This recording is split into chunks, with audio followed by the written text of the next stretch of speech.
जिस तरह से अभी तक हम समझे हैं कि एक बेहतर समाज के निर्माण के लिए जहाँ पर सारी व्यवस्थाएं सही सुचारू रूप से चलें, उसके लिए इस संगठन की आवश्यकता पड़ी। हमारे बीच में गणेश दत्त जी अभी पहुँचे हैं। गणेश दत्त जी मेल से हैं, मैं चाहूँगा कि खड़े होकर अपना अभिवादन स्वीकार करें। सर, गणेश दत्त जी शिक्षक हैं पेशे से, बेहतर इंसान हैं और बेबाकी से अपनी बात रखने का हुनर रखते हैं। आपका यहाँ पर स्वागत है, आप इस कार्यक्रम में आए, इसकी शोभा बढ़ाई। साहिर लुधियानवी जी ने एक कविता लिखी है, नज़्म है उनकी, कि वो सुबह कभी तो आएगी, कि उन काली सदियों के सर से जब रात का आंचल ढलकेगा, जब दुख के बादल पिघलेंगे, जब सुख सागर छलकेगा, जब अंबर झूम के नाचेगा, जब धरती नगमे गाएगी, वो सुबह कभी तो आएगी, वो सुबह कभी तो आएगी।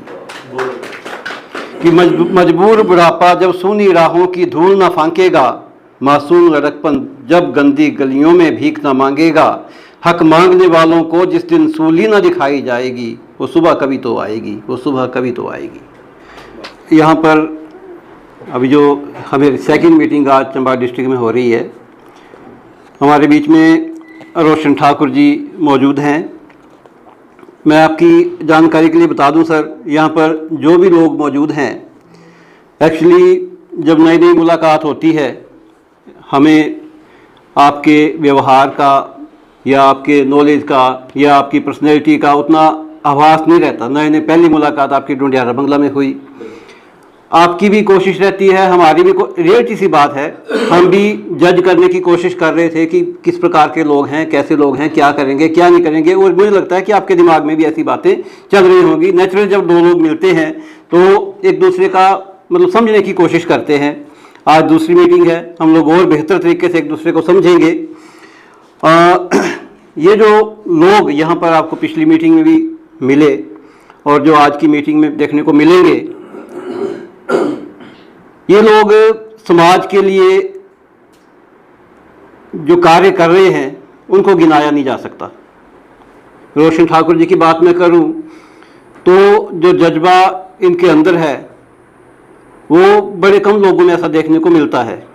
किसी एक मिशन को लेके एक विचार आना, उस पर डट जाना और उसको कामयाब करके दिखाना, तो ये एक सिंगल जो आदमी के लिए बड़ा मुश्किल बात रहती है। लेकिन एक मिशन एजुकेशन जो इन्होंने संस्था चलाई, एक मिशन छेड़ा और उसको कामयाब करवाया। मिशन हेल्थ पर आप काम कर रहे हैं रोशन ठाकुर जी, और उससे बड़ी बात यह है कि रोशन ठाकुर जी बेबाक इंसान है। एक्चुअली जो लोग अगर थोड़ी बहुत राजनीति से भी जुड़े लोग होते हैं, सबसे ज़्यादा डर उन लोगों से लगता है जो बेबाक बोलते हैं। हमें प्रेज करने वाले लोग चाहिए। हम चाहते हैं कि हमारे आसपास वो लोग हों जो यस सर करें और हमारी बातों को सपोर्ट करें। लेकिन रोशन ठाकुर जी उन लोगों में से नहीं हैं। और मुझे ऐसा लगता है कि जिस दिन भी रोशन ठाकुर जी बहुत रिस्पेक्ट करते हैं और बड़े अच्छे रिलेशन भी हमारे हैं, लेकिन मुझे ऐसा लगता है कि जिस दिन हम लोग थोड़ा सा रास्ते से भटकेंगे, पहला आदमी रोशन ठाकुर होगा जो हमें रोकेगा कि सर आपका ये काम गलत है। और हम इसी वजह से आपकी रिस्पेक्ट करते हैं रोशन ठाकुर जी। और मैं चाहता हूं कि आज के इस मंच पर आप भी अपने विचार रखें और संगठन के बारे में भी विचार रखें और हमें आश्वस्त करें कि भविष्य में जो चंबा की यूनिट बन रही है उसमें आपका जो सहयोग रहेगा। हम आपको एक्टिव मेंबर्स में लाने की कोशिश कर रहे हैं, चाह रहे हैं। आपके भी क्या विचार हैं और आप किस तरीके का सहयोग हमें देंगे, हम वो भी चाहते हैं कि यहाँ पर आप अपने विचार रख के हमें बताएं।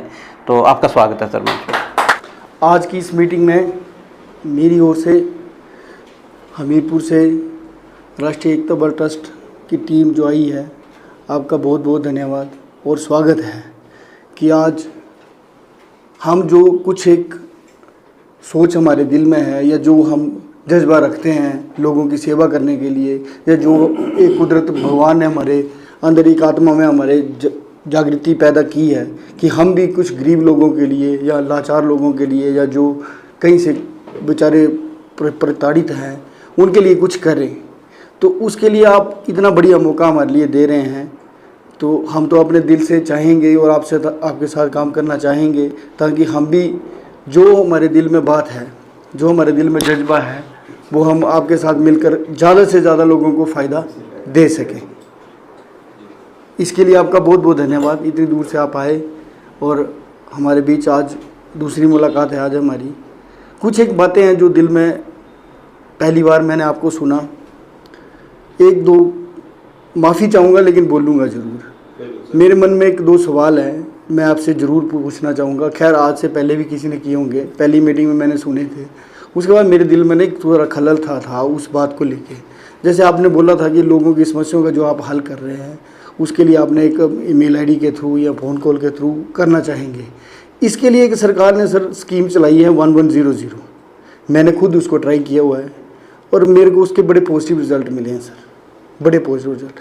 हम लोगों के बीच में लोगों को अपने साथ जोड़ेंगे, ज़्यादा से ज़्यादा संगठन को बढ़ोतरी करेंगे।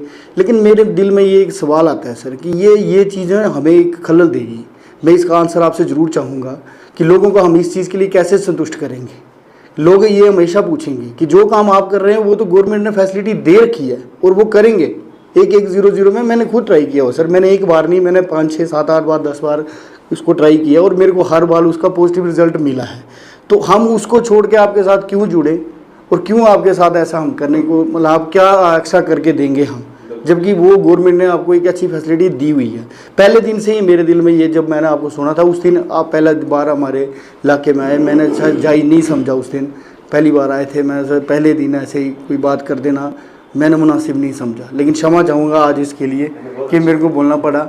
आज मैं आपके साथ जुड़ रहा हूँ, काम कर रहा हूँ। सर मेरे को बार बार फ़ोन कर रहे थे कि आप ऑनलाइन मीटिंग में नहीं जुड़ पाए। एक्चुअली मेरा एक बच्चा अभी छोटा है सर, 18 महीने का हुआ, 16 महीने का हुआ अभी, तो वो शाम को शायद वो तंग करता है, कई बार मेरे को मीटिंग में, वो ऑनलाइन मीटिंग में अटेंड नहीं कर पाता। उसके लिए मैं क्षमा चाहता हूँ। लेकिन ये सर आपके संगठन के साथ मैं दिल से काम करूँगा। लेकिन कुछ एक जो मोटापा है सर वो मैं दिल चाहूँगा कि दूर हो जाए, ताकि आने वाले टाइम में अगर हम 10 लोगों को इकट्ठा कर रहे हैं, वो हमसे कोई क्वेश्चन पूछेगा तो सर जवाब तो चाहिए हमारे पास, है कि नहीं। तो सर इसके लिए नहीं सर, ये एक ही बात थी जो मेरे दिल में, मतलब मेरे को खलल कर रही थी कि गवर्नमेंट ने एक सुविधा दे रखी है जो नेचुरली दी है और मैंने यूज़ की है। या तो ऐसा होना कि प्रैक्टिकल किसी ने ना किया हो, मैंने खुद प्रैक्टिकल किया और उसको, अब मेरे को बाकी इलाकों का नहीं पता सर, लेकिन मेरे इलाके में जितने मैंने उनमें कंप्लेंट डाली है उनका मेरे को बड़ा पॉजिटिव भी रिजल्ट मिला है। तो उसके लिए मैं सर माफ़ी चाहूँगा और मेरे जवाब भी जरूर चाहूँगा, ताकि मैं आने वाले टाइम में आपके संगठन के साथ पूरे दिल से काम कर सकूँ। और यहाँ पर आने पर और हमें मार्गदर्शन करने के लिए बहुत बहुत धन्यवाद सर।